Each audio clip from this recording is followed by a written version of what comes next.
kepadanya, dan Allah buka segala pintu-pintu kebaikan, dan Allah hindari daripada segala perkara-perkara yang boleh memberi mudarat kepada kehidupan kita di dunia, lebih-lebih lagi kehidupan kita di akhirat. Sahabat-sahabat, saya dirahmati Allah, insyaAllah malam ini kita sambung lagi perkongsian kita setelah lama kita tidak bersua.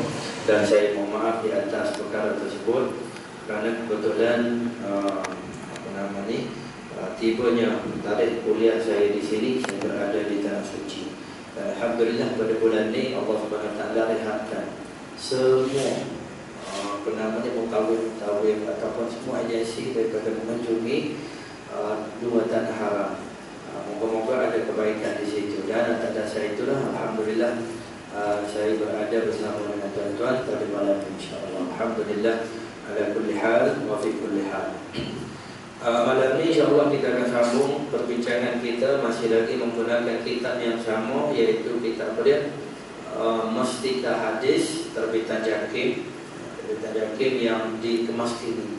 Kalau terbitan Jakim yang lama, yang edisi tulisan Jawi lain dia punya susunan dia, dan terbitan terkini kemas kini ini lain dia punya susunan dia. Jadi insyaAllah kita sama-sama ambil manfaat walaupun susunannya berbeza. Moga-moga isinya apa yang tertulis ataupun yang tercatat di dalamnya memberi manfaat untuk kita semua. Kita masih lagi membincangkan berkenaan dengan bab yang kelima, iaitu rukun-rukun agama, iaitu iman, Islam dan juga ihsan. Rukun agama kita ataupun komponen agama kita. Bila orang tanya komponen agama tu ataupun kita sebut Islam tu apa dia? Dia merangkumi 3 komponen utama. Nah, bukan 3 dalam satu dalam ada 3 dah, tapi dia bagi rangkuman benda-benda penting dalam agama kita ni terhimpun dalam 3 perkara. Pertama yang dipanggil iman, yang kedua dipanggil Islam, dan juga yang keturunnya ataupun yang pertama dipanggil Islam, kedua iman, dan ketiga ihsan. Baik, daripada 3 komponen inilah yang saling melengkapi antara perkara tersebut, yang mana kalau salah satu tidak diambil maka tidak akan sempurna agama seseorang. Baik, kita dah pun kongsikan berkenaan dengan hadis yang kita bincang, yang dijadikan topik perbincangan dalam bab ini ialah hadis yang dipanggil hadis Jibril. Hadis Jibril, di mana Nabi SAW didatangi oleh Jibril, dan Nabi SAW disoal berkenaan dengan beberapa perkara. Pertama berkenaan dengan Islam, yang kedua berkenaan dengan iman, yang ketiga berkenaan dengan ihsan, dan yang keempat berkenaan dengan tanda-tanda kiamat. Baik, sekarang ni pun heboh orang bincang berkenaan dengan tanda-tanda kiamat. Sama ada kiamat tanda-tanda kecil ke, ataupun tanda-tanda pertengahan, dan tanda-tanda yang besar. Hangat diperkatakan dewasa ini dengan apa yang berlaku seluruh dunia, penyebaran wabak novel coronavirus, ataupun kita sebut dengan nama baru dia, didaftarkan dengan nama baru COVID-19. Baik, nombor 19. Dulu orang heboh pasal nombor 19, angka 19. Ini pun ada juga angka 19. Jadi orang yang jenis ilmu hakikat, ilmu batin apa semua tu, ada peti duk wawarkan kembali dah nombor 19 ni. Banyak orang yang ambil kesempatan berkenaan dengan bila timbulnya penyakit yang menular sekarang ini. Baik, sahabat-sahabat tidak dirahmati Allah, kita baca muka surat 43. Ada lagi ke kitab kita di sini? Tak ada. Yang wakaf begitu, nampak banyak wakaf begitu. Kalau ada, tuan-tuan boleh ambil dan juga boleh pakat-pakat tengok. Kita pada bab yang kelima, terbitan yang terbaru kemakini. Dia warna ni kalau yang lain tu dia tak sama lah dengan kita. Itu pun ada kat sini nampak yang diwakafkan. Kalau tuan-tuan nak beli pun untuk bacaan, dia ada berapa jilid? Dia ada 3 jilid ataupun 2 jilid. Di mukadimah, jilid pertama dan jilid kedua. Boleh jadikan bahan rujukan kita sepanjang masa, relevan untuk sepanjang masa. Baik, dalam muka surat bab kelima, muka surat 43, kita bincang pada hari ataupun pertemuan kita yang lepas-lepas berapa bulan yang lepas pun tak ingat dah, mungkin 4 bulan dah. Ihsan dan peringkatnya kita dah bacakan ataupun kongsikan. Yang ketiga pembicaraan kita ialah tanda-tanda kedatangan hari kiamat. Baik, insya-Allah kita baca. Bismillah, katanya, oleh kerana hikmahnya Allah Ta'ala menjadikan jin dan manusia serta makhluk lain untuk membuktikan taat, setia dan penghormatan dengan mengerjakan amal ibadat. Okey, dari segi aspek apa dia, kita ada iman dan Islam lah pembuktian dia. Bukti macam mana? Kena mengucap. Dah awak kata percaya pada Allah Subhanahu Taala, kena mengucap lah, kena zahirkan. Islam ialah perbuatan zahir. Iman ialah perbuatan batin.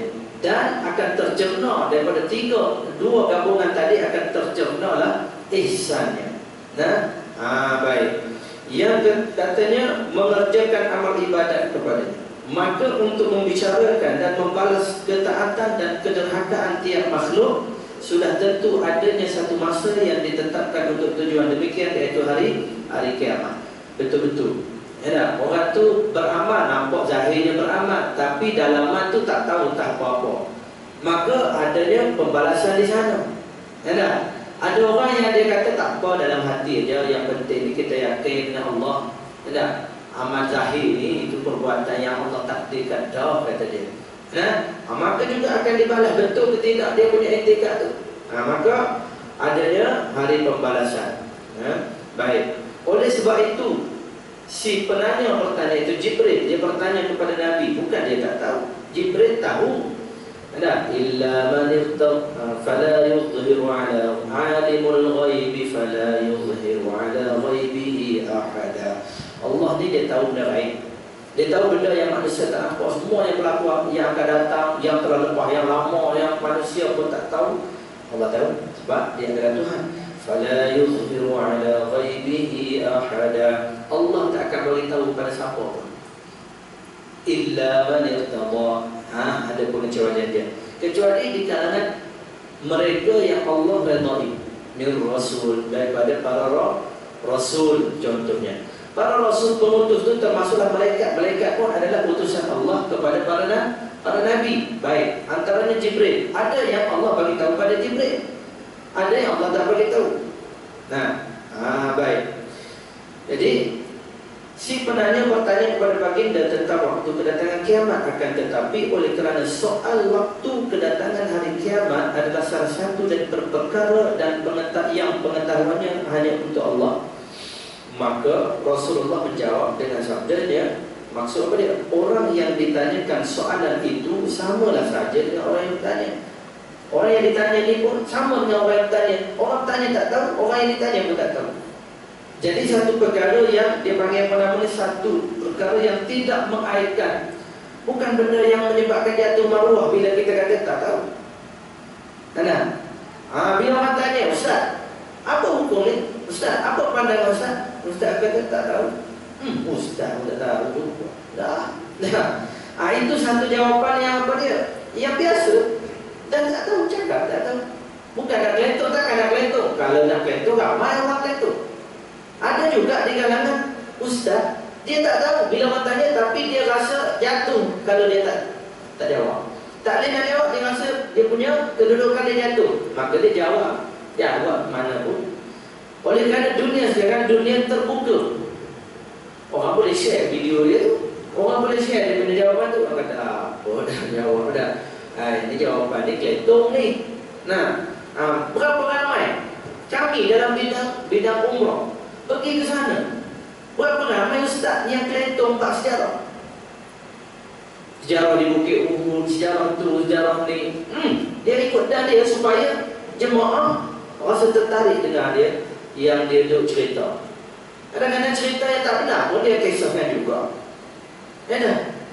Kisah di mana Hamzah Asadullah bila dia mana dilempar tombak oleh siapa dia? Wahsy.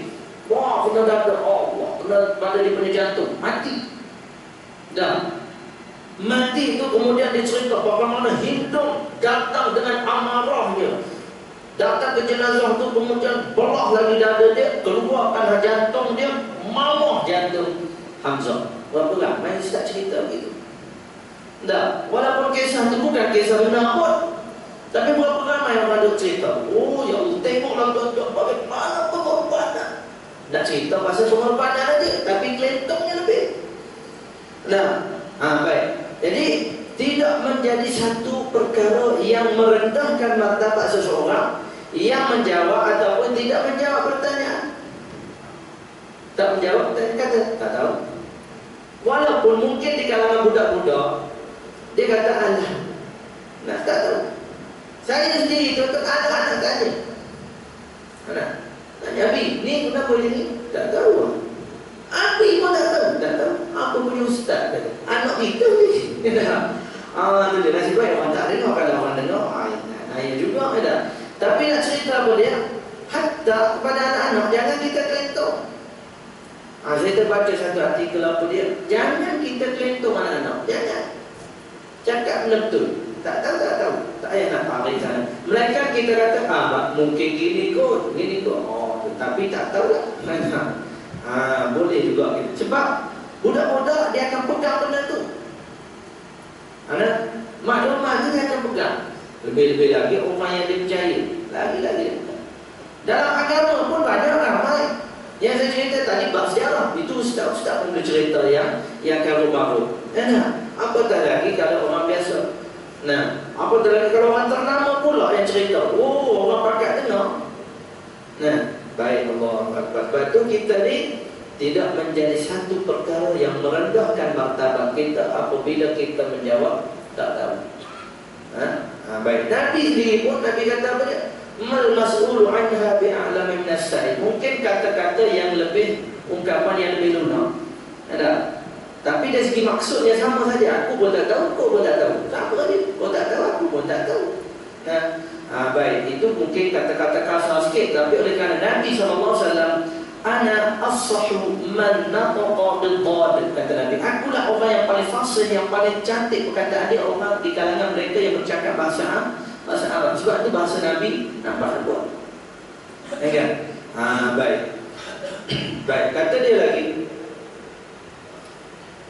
Tetapi kata baginda, aku akan menerangkan tanda-tanda kedatangannya.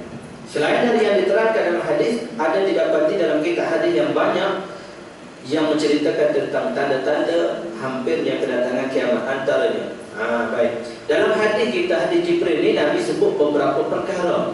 Tandanya, fa akhbirni an amaratiha. Jibril kata, kalau tak tahu bila berlakunya kiamat secara tepat, semua orang tahu kiamat akan berlaku. Cuma bila tepatnya, hanya Allah saja yang tahu. Sebagaimana Allah sebut dalam surah Luqman, 5 benda asas ni hanya dalam genggaman Allah saja.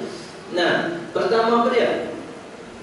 Inna Allah 'indahu ilmus sa'a wa yunazil. Pertama, Allah mempunyai pengetahuan bila berlakunya kiamat secara tepat. Tarikhnya, hukum berapa, hari apa, semua Allah tahu. Yang kedua apa dia? Wa yunazzilul ghaith. Bila mula turunnya hujan. Kita nampak gelap aja. Tapi kita tak boleh nak bagi tahu pukul berapa secara tepat hujan mula turun. Kita akan saat lagi kot, saat lagi sampai sudah tak turun-turun, gelap aja. Ada juga kan, ada. Kadang kita teramal, ini mungkin dalam petang lagi kot nampak hujan, nampak lagi apa? Tak gelap, tiba-tiba hujan dah. Jadi wa yunazzilul ghaith wa ya'lamu ma fil arham. Allah tahu perkembangan dalam rahim ibu. Allah tahu. Tak ada. Kira sekarang ni kita ni nak tahu lelaki jantina dia, lelaki ke perempuan, apa yang berlaku, perkembangan dah jadi apa, Allah tahu semua. Ya'lamu ma fil ahram wa ya'lamu wa ma tadri nafsun bi ayyi ardin wa ma tadri nafsun madza taksibu ghadan. Orang setiap jiwa dia tak tahu apa yang dia akan lakukan esok. Perancangan ada, planning ada. Esok, lusa, bulan, seminggu lepas pada itu, semua ada planning, tapi tak tahu berlaku ke tidak. Semua kita tahu benda tu. Kemudian tadri nafsum bi ayyi ardin tamut. Di mana kita nak meninggal? Tak tahu kan? Di tempat mana? Dalam Malaysia ke, luar Malaysia ke, tempat kelahiran kita ke mana? Tapi secara umumnya Nabi bagi tahu apabila seseorang itu Allah nak takdirkan kematian dia di satu-satu tempat yang bukan tempat dia, maka Allah akan wujudkan hajat dalam diri dia. Ai rasa nak pergi sana, ai rasa nak pergi, ai nak terbang sana. Ada? Ni nak pergi Turki, terbang pergi Turki, mati di Turki rupanya. Ada? Begitu. Dan juga yang terbaik apa dia? Di tanah haram, mati di Madinah. Kata Nabi, orang yang mati di Madinah halal lahu syafaati, dapat syafaatku. Jadi usaha kita doa, ya Allah, kalau nak ambil nyawaku, ambil dia masa aku berada di Madinah. Ada? Begitu. Tak kira lah takut kata takut. Sekarang boleh doa lah bahasa apa? Bahasa sekarang tak boleh nak masuk. Masa tu masuk di Madinah tak doa pun takut juga nak doa. Ya tak? Walaupun kita tahu boleh syafaat, tapi lambat lagi. Sebab kita tak nampak benda tu kan. Tak doa kita. Rata-rata jemaah yang saya bawa tiap bulan duk bawa tu, bila kita tanya ada tak tuan-tuan berdoa nak mati di Madinah? Tak apa-apa Ustaz. Kalau berdoa, kalau tiba-tiba mati tak apa, kita tak tahu dia doa nak mati di Madinah. Tapi bila kita terangkan mati di Madinah ni dapat syafaat Nabi SAW. Oh gitu Ustaz, ayo kita berdoa ramai-ramai. Ada juga. Ya Ustaz. Ya tu. Tak yakin juga. Saya sendiri pun doa, tapi ya Allah, matikanlah aku di Madinah, tapi bukan masa sekarang. Okey juga tu. Matikanlah di Madinah, tapi bukan masa itulah. Kalau kita duduk di Jumaat, mati itu Jumaat pula tak tahu nak buat apa kan. Jadi minta Allah matikan kita di Madinah, tapi pada masa yang sesuai lah. Kalau masa ni tak berapa sesuai, mengikut pandangan kita tak sesuai lah. Tapi mengikut pandangan Allah kalau sesuai, matikan lah. Tapi tak berani juga, ramai juga tak berani pun. Baik. Walau bagaimanapun, kita sebut apa dia? 5 asas yang disebut tadi, 5 perkara yang mana pengetahuannya hanya Allah. Baik, selain daripada itu disebut dalam hadis ni, kita semua tahu hadis Jibril. Nabi sebut bila ditanya, wahai Rasulullah, apa dia punya tanda-tandanya? Maka Nabi SAW beritahu, pertama, antara amatu rabbataha, mak beranak, yang mana anak dia jadi tua dia. Anak menjadikan mak sebagai hamba. Mak buat tu, mak buat ni, mak tu, mak habis dah. Itu tanda dia. Baik. Kemudian lagi apa dia? Bangunan pencakar langit. Banyak orang-orang apa nama ni? Orang kampung. Orang kampung berlumba-lumba membina mahligai. Cuba tengok dalam kita di Malaysia pun kita tahu tak? Kebanyakan yang jadi apa nama ni? Orang teknokrat, korporat, apa semua tinggi-tinggi yang kaya raya siapa? Kebanyakan tanya, saya daripada Felda, dulu keluarga saya susah. Dan saya daripada kampung nelayan sana kalau besar. Saya daripada dah ada getah masa tu Allah makan nasi pun kadang-kadang seminggu sekali. Maka ubi kayu dia. Orang seperti itu yang jadi. Dulu kehidupan saya kami sekeluarga amat susah, cukup susah. Enggak. Jangan semua cuba tanya orang yang kaya-kaya. Jarang sangat, maknanya tak sampai mungkin tak sampai 50% orang yang asal daripada keluarga kaya sampai sekarang dia kaya. Tak sampai 50%. Nah, kebanyakannya daripada mereka yang miskin dulu. Betul dah sampai Nabi. Tapi kita dah nampak orang Arab. Dia nampak Arab dah ni. Sebab Nabi sebut apa dia? Orang Nabi sebut orang Badui Arab tak ada orang lain. Padahal Badui itu maknanya apa dia? Orang yang mana dulu duduk di kampung susah. Di kawasan ujung-ujung, pedalaman. Bukan di kalangan penduduk bandar. Nah, Nabi sebut begitu. Seluruh dunia, tak ada seluruh dunia. Orang yang daripada gelandangan asalnya. Daripada pemotik sampah jadi jutawan. Bukan nak kata benda itu buruk. Tak, tapi itu antara petanda-petanda. Bukan maknanya semua yang jadi kaya itu semua jadi jahat. Tak, tapi Nabi yang sebut itu tanda. Jangan kita samakan antara dua perkara. Bila makna jadi kaya adalah petanda buruk itu, tak semestinya. Baik. Allahu Akbar. Walau bagaimanapun, kita tengok huraian daripada hadis-hadis yang diambil daripada bernama sabda Nabi SAW dalam hadis-hadis yang lain. Pertama, contoh kiamat ataupun tanda kiamat yang lain. Apabila susut dan kurang ilmu pengetahuan agama dengan kematian seseorang alim yang ahli dalam suatu cabang ilmu yang tertentu dan tidak dapat digantikan oleh orang lain. Ulama meninggal. Bidang ilmu tu bagaimana Nabi SAW masa saya berada di Jumaat terakhir lah di Madinah. Di Mekah. Dan saya balik 25 bulan. bulan Februari yang itu. 27 Februari itu kena sekat. Patut saya pergi 8 Mac hari itu pula. Nah, kalau pergi memang tak sempat berada di sini lah. Sebab saya pergi yang terakhir sebelum Ramadan ni 22 hari dijangka. Balik pada 29 Mac itu jangka balik. Nah, tapi alhamdulillah Allah SWT takdirkan dapat bersama dengan tuan-tuan. Walau bagaimanapun saya nak sebut apa dia. Pada akhir Jumaat terakhir saya di Mekah, Imam Masjid Haram masa itu Syekh Shuri, dia sebut apa dia? Pengkhususan umat Islam. Setiap daripada bidang-bidang tertentu, kemahiran-kemahiran tertentu, antara hebatnya Allah bagi akal kita ni berbeza. Ada orang hebat dalam bidang A, engineer contohnya. Orang ni hebat bidang B, bagi pertanian, teknologi pertanian dan sebagainya. Orang tu hebat dalam bidang teknologi apa dia? Sains. Orang tu hebat dalam bidang teknologi ni. Itu antaranya. Dan disebut bagaimana Islam pun ada dipanggil pengkhususan tersendiri. Semua para sahabat, mereka ini pakar dalam bidang tersendiri. Bukan semua pakar dalam semua bidang. Dia sebut apa ni? Antaranya Zaid bin Thabit. Siapa? Afrotukum. Orang yang paling hebat dalam ilmu faraid ialah Zaid bin Thabit. Kebetulan pula masa itu di Malaysia ni seorang pelawak meninggal. Allah SWT ambil nyawa dia. Kebetulan pula dia sebut pasal ilmu faraid. Orang pakar dalam strategi perang, Khalid bin Al-Walid. Pakar dalam bidang bidang apa? Ali bin Abi Thalib, orang yang paling kuat dari segi fizikal dia. Siapa lagi? Semua dia sebut ada pengkhususannya. Begitu juga dalam agama Islam ada pengkhususannya. Pengkhususan tersebut yang mana bila kematian salah seorang daripada ulama, orang yang pakar dalam satu bidang, tak ada pengganti. Itu adalah tanda-tanda akhir zaman. Ya kan? Sekarang kita ni dalam bidang apa kita ni?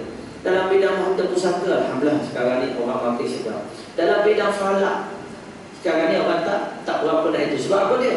Sebab tak ada keperluan dah agaknya seolah-olah. Sebab apa dia? Sebab kita sekarang ni duk berpandukan kepada takwim aja. Kita dah mudah ni. Raya bila, puasa bila dah tahu dah. Tak payah dengar pengumuman penyimpan besar raja-raja. Tak? Semua orang dah tahu. Bila raya? Dia boleh tahu dah. Nak tengok kalender, raya kita 24 Mei. Puasa 24 April. Nah, raya haji tu boleh tahu. Tak ada keperluan dah seolah-olah. Walaupun dulu saya ingat saya masa setiap belajar sekolah agama ni, zaman saya belajar sekolah agama, belajar mahal apa semua, wajib belajar ilmu falak.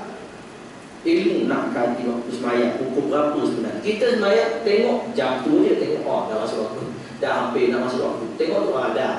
Nah, tu je. Tak lari daripada tu dah. Dalam app pun ada. Tapi kami dulu belajar meniru waktu sembahyang. Kira bagaimana boleh dapat pukul tu. Nak dapatkan pengiraan tu, dia kena mahir ilmu apa dia? Ilmu apa nama dalam bahasa sudut. Ilmu sudut tu bahasa dalam matematik, ilmu apa tak kita belajar tu.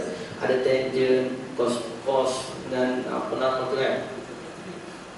Geometri, simetri. Tak ingat perkataan tu lah. Kena belajar benda tu, mahir benda tu dulu, baru boleh kira bagaimana kecondongan matahari, berapa darjah, baru masuk waktu. Nah, ataupun alat yang tradisional dipanggil murabbak. Murabbak tu yang suku. Dia berbentuk suku. Kalau satu bulatan bagi 4, dia panggil alat murabbak tu. 1/4 suku. Kira kecondongan matahari, kira tu, kira ni. Memang tepat. Boleh waktu sekarang ini. Jadi ilmu tersebut dipelajari. Sekarang orang tak belajar dah. Orang hanya tengok tu melalui app, melalui apa semua. Boleh dah. Memudahkan. Walau bagaimanapun, bila meninggal orang tu tak ada ganti. Ilmu tu pula sekarang dipelopori, ilmu consider, tangent, apa semua tu kan. Tu dikuasai oleh siapa? Orang bukan Islam. Sekarang ini lah tak ada orang Islam. Sedangkan mereka pun ambil daripada ulama-ulama Islam.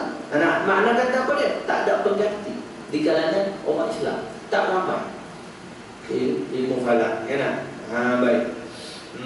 Kalau di kalangan kami yang paling apa nama hebat ilmu falak Nama dia Ustaz Nik Abdul Rahman bin Nik Mustafa.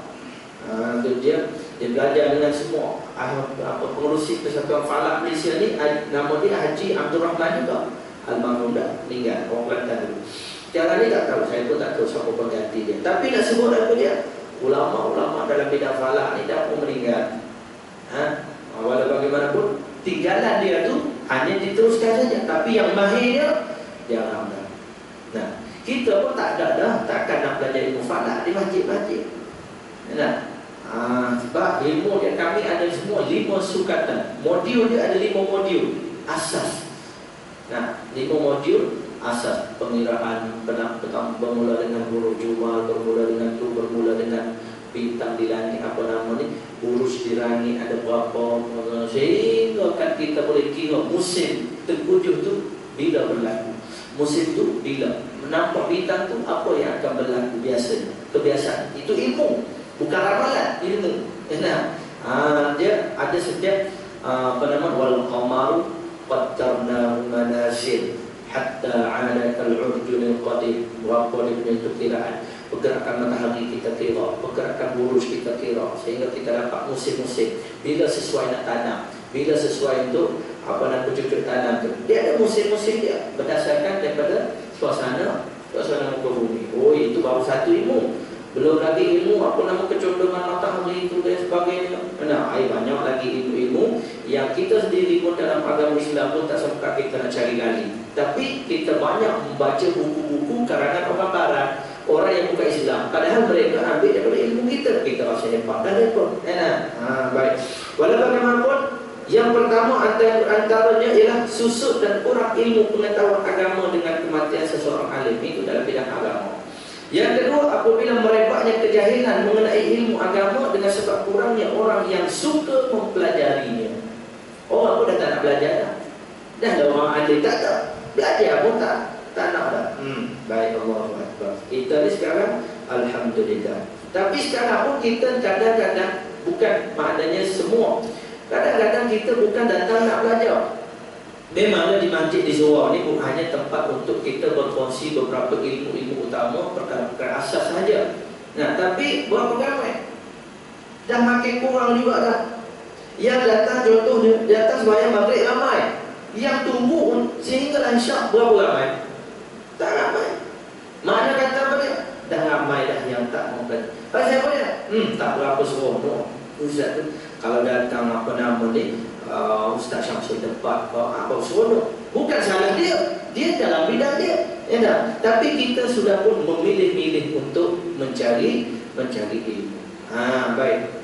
Ketiga, apabila diserahkan sesuatu urusan agama seperti jawatan ketua negara, mufti, kadi dan sebagainya dikendalikan oleh orang yang bukan ahlinya. Tapi nampak kali sekarang, maaf kalau sebut Menteri Agama, orang yang berautoriti dengan bayan lintas, dengan banyak bagi manfaat. Mungkin itu ada baiknya. Kita anggap sebagai dia mungkin ahlinya. Mungkin dia lah ahlinya. Tapi kalau diletakkan orang, dia bidang finance, tapi dia sebagai mufti, cacat apa? Mungkin dia boleh masuk dalam ahli jawatan kuasa, bukan sebagai orang yang di atas. Baik. Itu maksud bukan ahlinya. Dan dalam ahli fatna, satu dia panggil ahli jawatan kuasa, itulah gabungan daripada ahli akademiknya, yang pakar bidang ni, yang pakar bidang tu, supaya fatwa yang dikeluarkan adalah bertepatan dengan konteks semasa. Nak solat Jumaat ke tak solat Jumaat kita? Antara yang dalam ahli jawatan kuasa fatwa, Perlis contohnya, sahabat saya pakar dalam bidangnya tersendiri, bidang usul fiqh. Dalam masa sama dia adalah penasihat bank, bidang muamalat, dapat PhD dalam muamalat. Okey lah. Apa dia tengok ahli-ahli dia, macam mana dia bincang. Itu terpulang, mungkin terpakai tempat dia, tempat kita tak terpakai. Sebab itulah pernah diusul jawatan mufti negara. Satu jawatan mufti negara, tuan-tuan. Pernah dengar? Tak pernah dengar sebab tak diluluskan. Majlis raja-raja tak berkenan. Jawatan mufti negara yang mana nak selaraskan fatwa. Bila mufti negara keluarkan fatwa daripada mufti negara, maka stop pakai kepada seluruh negeri. Itu saja cadangan tu ditolak kerana apa dia? perlembagaan negeri dan juga perlembagaan persekutuan tidak selaras dengan benda itu. Bab bidang kuasa di bawah majlis agama masing-masing. Yang tu mungkin perlu kepada perancangan yang lain yang pernah diutarakan oleh Menteri Agama kita, Dr. Zul pernah utarakan cadangan apa dia? Mufti negara, konsep mufti negara. Tapi ditolak. Mungkin ada baiknya lah. Walau bagaimanapun, hasil daripada idea dia tu tak diluluskan, tak itu dan sebagainya, Allah lantik dia. Mungkin lah ni takdir dia, takdir lah sekarang ni jadi Menteri Agama. Baik moga-moga ada kebaikan. Baik. Keempat, apabila sesuatu masyarakat dipimpin oleh seseorang ketua yang fasik, yang suka menggalakkan maksiat dan perbuatan durjana. Ini antara tanda-tanda kiamat juga. Dipimpin oleh ketua. Ketua pula, ya Allah. Dia punya majlis yang dianjurkan untuk menarik belia-belia, menarik remaja, suka kepada itu, maka kita buat konsert, kita buat majlis tari menari. Pakat menari, malam pesta muda-mudi, pakat joget semua. Mari kita semua benda melibatkan hiburan. Habis. Itu je. Boleh berhibur, tiada salahnya, tapi hiburan kena berlandaskan agama. Baik. Kelima, apabila orang yang benar dikatakan pendusta, pendusta dikatakan orang benar. Orang tu suka menipu, tapi orang kata dia paling betul kan? Orang ikut dia, kata-kata dia paling ikut, orang ada ikut. Orang ni memang betul, tapi orang kata pembohong dia ni. Nampak dia pakai serban tapi bohong lah. Padahal dia cakap benar, orang tu yang cakap salahnya, tapi orang yang salah tu sentiasa diiyakan. Dia betul, dia pandai, dia hebat. Orang ni apa yang dia tahu? Tak percaya kata-kata dia. Nampak keadaan itu berlaku. Baik, bila berlaku begitu, maka itu antara tanda kiamat. Orang yang khianat disifatkan amanah. Yang ni dia punya penjahat, tapi orang kata dia paling baik, dia paling boleh jaga kita punya harta. Habis. Orang yang amanah dikatakan khianat. Orang yang berkelayakan lah maknanya kan. Sama yang macam tadi, yang berkelayakan, yang bahagian patutnya dia ni yang jaga tu, yang jaga bahagian ni, tapi dijatuhkan. Yang adil disifatkan zalim, yang zalim disifatkan adil. Orang yang jahil berpengaruh dan bermaharajalela, berlagak pandai dalam ilmu agama, sehingga orang alim terpaksa mendiamkan diri setelah tugasnya tidak lagi dihargai. Bimbang berlaku gitu dalam negara kita. Baik, masuk waktu. Ada kita macam terus. Dia moderator itu terus saja kan. Baik, yang keenam, apabila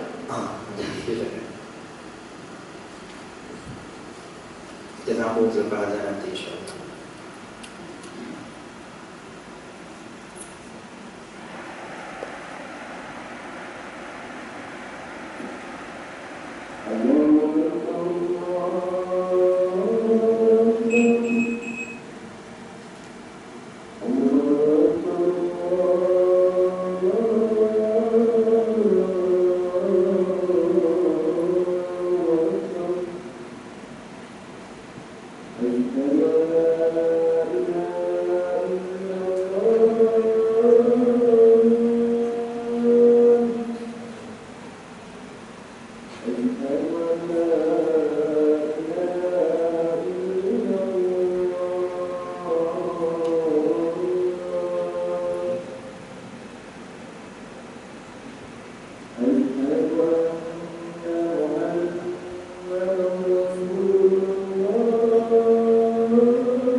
Bismillahirrahmanirrahim. Baik, kita sambung tadi dalam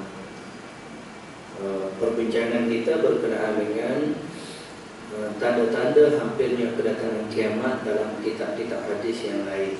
Baik, antara yang seterusnya disebut, yang kelima tadi ialah apabila berlakunya orang benar dikatakan pendusta, pendusta dikatakan orang yang benar, yang khianat disifatkan amanah. Orang yang amanah dikatakan khianat, orang yang adil disifatkan zalim, dan orang yang zalim disifatkan adil. Orang yang jahil berpengaruh dan bermaharajalela dengan berlagak pandai, sama ada dalam ilmu agama dan lainnya, sehingga orang alim terpaksa mendiamkan diri setelah tugasnya tidak lagi dihargai. Seterusnya katanya yang keenam, apabila arak menjadi adat diminum terang-terangan di sana sini dengan digalakkan pula oleh pemimpin-pemimpin dan ketua. Berlaku Oktoberfest contohnya. Itu antara tanda-tanda tu. Benda-benda yang buruk berlaku dah, makin-makin banyak berlaku benda buruk pun, itu adalah tanda-tanda antara tanda-tanda berlakunya kiamat. Seterusnya katanya yang ketujuh, apabila perbuatan lucah dan cabul dilakukan dengan terang-terangan di merata-rata tempat dengan tidak mendapat sebarang teguran kerana kelemahan iman, sehingga kalaulah ada yang menegur, maka orang yang menegur itu boleh dikatakan iman yang pada masa itu sekuat iman Abu Bakar As-Siddiq dan Umar bin Khattab pada zaman sahabat Nabi radhiyallahu anhum ajma'in. Baik. Maknanya kata apa dia? Yang ketujuh ni lah yang disebut bermaharajalela, berleluasanya maksiat, yang pernah disebut oleh Nabi SAW. Kalaulah kita sekarang ni kita paling panik dah, seluruh dunia kena penyakit, mungkin kita perlu bangkitkan ataupun diingatkan kembali dengan sabda Nabi SAW. Nabi sebut apa dia? Lam tazhar al-fahishatu qattu, tidaklah berlakunya al-fahisha qattu, sekali-kali. Di mana? Di semua tempat. Bila ada di satu tempat, kemudian masing-masing buat aja, masing-masing relax aja. Bahkan ada yang nyokok benda-benda kecil, LGBT dan sebagainya. Seluruh dunia semua ada iktiraf. Ada yang kalau marah, kita pula yang kena kecamnya. Kalau kita tegur, kita pula yang kena kecam. Ada yang menyokong. Maka kata Nabi SAW dalam 5 perkara, idza tulitum, apabila kamu terkena 5 perkara ni, berlaku 5 benda ni, antara disebut apa dia? Jika berlaku maksiat al-fahisyah. Al-fahisyah ni dalam Al-Quran banyak merujuk kepada perbuatan lucah tadi. Perbuatan lucah, tak kira lah apa saja, LGBT ke apa. Yang penting perbuatan bertelanjang, sehingga kan ada tempat khusus. Nak masuk tempat tu nak telanjang, tak boleh. Kadang-kadang mana-mana tempat nak mandi kolam, tak boleh pakai baju, tak boleh pakai t-shirt, kena pakai seluar saja. Perempuan pun kena pakai mandi begitu. Kan banyak dah tu dah. Banyak, walaupun negara kita sendiri. Hotel 5 bintang, kalau ada kolam renang, dia tak bagi kita pakai t-shirt mandi, nak pakai baju itulah. Kalau pakai baju mandi okey kot. Tapi pakai baju t-shirt tak boleh. Baju baroda saja tak boleh, kena buka. Kalau hotel 3 bintang dia tak payah pun pakailah, pakai mandi tu, tak payah pakai seluar pendek, tak payah pakai sepeda, pakai jelas seluar panjang sebenarnya kan. Boleh pakai seluar track tu boleh pakai. Tapi kalau hotel 5 bintang dia tak bagi. Tak bagi tu aja. Dia punya garis panduan dia nak buat macam mana? Baik, kita kena ikutlah, nak menginap kat situ sana, tapi kena ikutlah. Baik. Jadi maknanya kata Nabi, bila berlaku benda tu, kamu akan diuji. Bahkan Allah akan turunkan al-awja' allati lam takun fi aslafihim, yang mana penyakit, benda-benda yang berbentuk penyakit akan diturunkan oleh Allah yang tak pernah berlaku sebelum daripada. Mungkin kita boleh katakan, orang kata teori ini mereka yang cipta virus tu, ataupun itu hukuman Allah kepada yang geng-geng sana sebab dia telah menzalimi umat Islam. Mungkin kita boleh katakan teori itu. Dalam masa sama, jangan kita terlepas pandang daripada sabda Nabi sallallahu alaihi wasallam. Jangan terlepas pandang daripada sabda Nabi sallallahu alaihi wasallam. Walau bagaimanapun tuan-tuan, dengan walaupun berlaku petanda-petanda kiamat yang menunjukkan semakin hampirnya kiamat, yang penting kita masih lagi dalam tempoh kita ataupun suasana kita berjaga-jaga. Bila berlaku penyakit apa semua, kita patuhi arahan-arahan pencegahan di samping doa-doa yang diajar oleh Nabi SAW, juga arahan-arahan daripada para pemimpin, ya, wa ulul amri minkum, dan juga kita ikuti arahan para pemerintah kita untuk maslahat kita. Baik. Jadi sahabat-sahabat, moga-moga kita pada pertemuan kita ni dapat manfaat untuk kita bersama, dan saya sekali mohon maaf di atas mungkin banyaknya ketidakhadiran saya di sini, dan terima kasih tuan-tuan sekali lagi kerana sudi masih lagi mengekalkan kuliah saya di sini. Wallahu a'lam. Moga-moga kita malam ni Allah SWT berikan manfaat. Alladzina yastami'una al-qawla fayattabi'una ahsana. Wa sallallahu ala sayyidina Muhammad wa ala alihi wasallam. Assalamualaikum warahmatullahi wabarakatuh.